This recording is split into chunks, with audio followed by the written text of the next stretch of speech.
বন্ধু, তোরা কই? আমি তো তোদেরকে বেশি মিস করতেছি। বিশেষ করে একসাথে চলা, একসাথে বসা, একসাথে খাওয়া, একসাথে গেম প্লে করা, সব কিছুতে বেশি মিস করতেছি। বন্ধু, চল আমরা সবাই আবার একত্রিত হয়ে যাই। বন্ধুরা, একটা কথা মনে রাখবেন, জীবনে যাই করেন না কেন, বন্ধুত্বের মাঝে মেয়ে মানুষকে ঢুকাবেন না।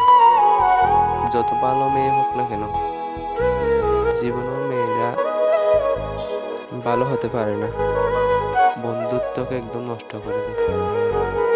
আমাদের বন্ধুত্বটা তো অনেক ভালো ছিলাম, একসাথে হাঁটাচলা করতাম। একটা মেয়ে এসে ভুল বোঝাবুঝির কারণে আমাদের বন্ধুত্বটা ভেঙে গেছে।